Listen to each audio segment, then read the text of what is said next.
Welcome. In this video, the event, Abyssal Refrain of Azur Lane will be summarized. Throughout the video, there will be spoilers for the story of Azur Lane. If you don't want to be spoiled, please go and play the game. The event starts with a faction summit, where Sovietsky Soyuz announces the Northern Parliament's unilateral plan to retaliate against the Iron Blood, unsettling Saratoga, while Yat-sen and King George V offer cautious support, and Richelieu asked the operation stay clear of Iris Libre's affairs.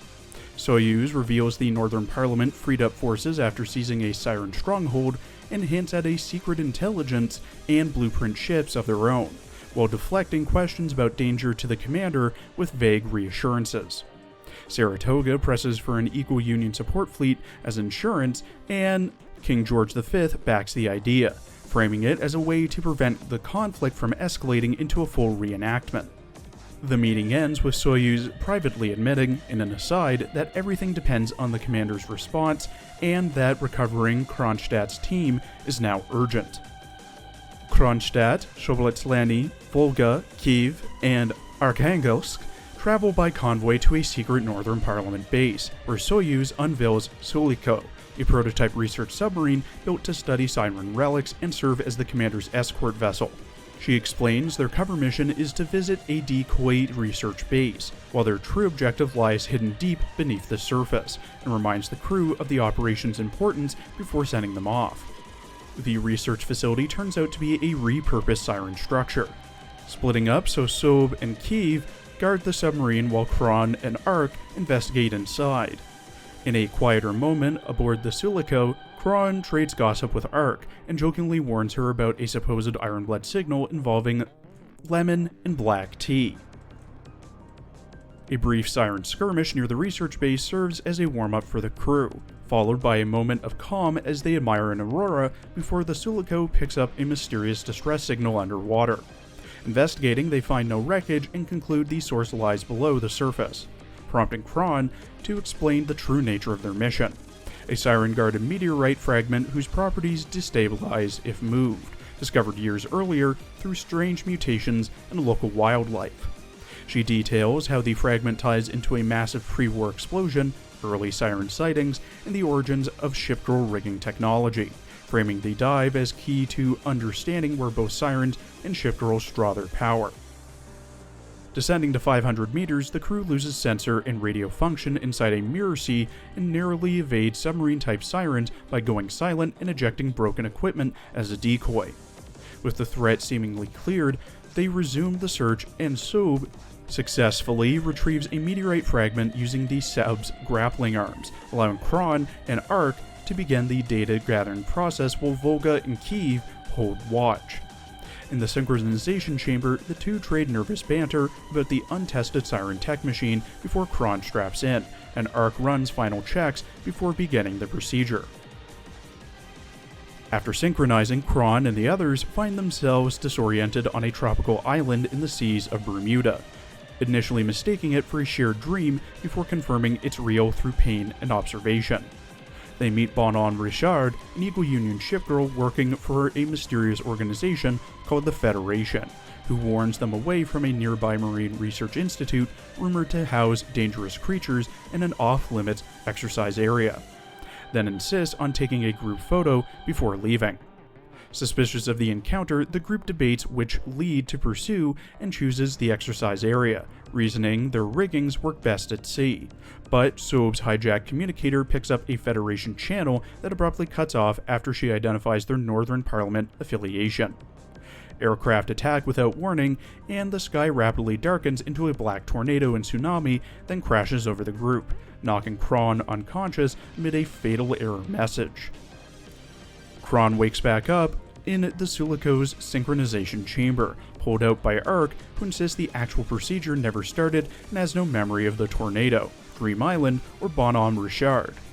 Confused but functional, Kron dismisses her disorientation as a passing panic and agrees to restart the synchronization, questioning Ark about dream-sharing technology without getting a clear answer.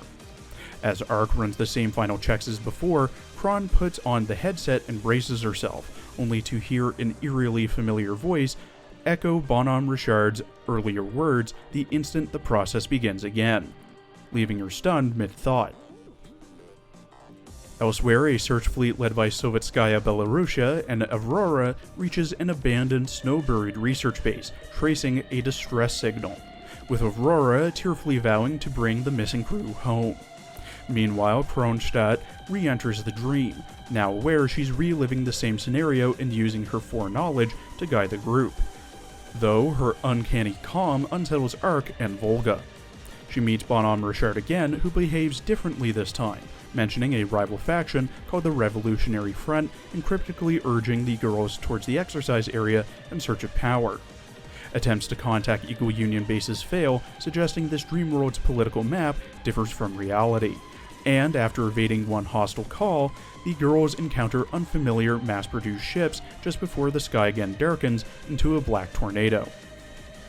The mass-produced ships turn their guns on the storm itself, and Kron, determined not to be defeated again, pushes through the assault long enough to glimpse the tiny but overwhelming figure at the tornado's core before blacking out.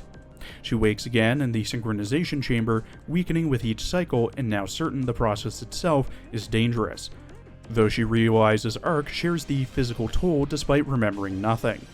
Retreating to the bridge to think, Kron recalls Soyuz's insistence on the mission's importance and is drawn back to focus by banter with Sob, Kiev, and Volga, who each offer reassurance and mission requests of their own. Steadied by her crew, Kron resolves to continue, telling Ark she's ready to synchronize once again despite the mounting danger. On the third loop, Kron reveals the truth of the repeating dream to her disbelieving crew, and Sob theorizes the synchronization headset lets Kron alone retain memories across resets while everyone else forgets. The group resolves to test a new strategy, sailing away from the exercise area towards Eagle Union's east coast to avoid the Black Tsunami. But a sudden unnatural fog rolls in and a different unsettling vision of Bonhomme Richard emerges, one only Kron perceives differently from her friends. This Richard reveals she holds an impossible photo from a meeting that never happened this loop, and cryptically declares the entire sea is an exercise area, her friendly demeanor curdling into a maniacal glee as she summons the Black Storm again, immune to the crew's attacks. Engulfed by the tsunami a third time, Kron finds it inexplicably painless and feels a seductive surge of destructive power overtake her mind, reducing her to a weapon that opens fire on her own comrades before her consciousness is torn away again. She wakes alone in the Sulaco, her friends missing, and the sub on unresponsive autopilot, and spirals briefly into despair at having seemingly betrayed everyone and failed the mission. Recalling glimpses of Ark and the synchronization steps, she resolves not to die forgotten at the bottom of the ocean, vowing to complete the mission by herself if necessary. While Kron remains unconscious in the synchronization chair, her crewmates wake with shared fragments of the dream and, unable to safely disconnect her or send past patrolling sirens, decide to dive deeper and amplify the meteorite signal in hopes of both evading detection and reconnecting with Kron. Sob rigs an autopilot routine while the others prepare the equipment, and together they reinitiate the connection, pulling themselves into the dream to find Kron alone in an apocalyptic, storm-ravaged version of the exercise area. There, Bonhomme Richard's voice taunts her from within the tornado, insisting that loyalty and camaraderie are lies used to control weaponized shipgirls, and daring Kron to prove her power by destroying it, sending her into a mindless destructive rage that consumes her identity entirely. Just as she teeters on the edge of losing herself, Kron is pulled into a strange vision of a research facility, witnessing fragmented conversations between scientists, including one referred to as Anzil, discussing a safety lock, an awakening process, and wisdom cubes degrading into something called origin cubes, alongside a message left for a future shipgirl to find.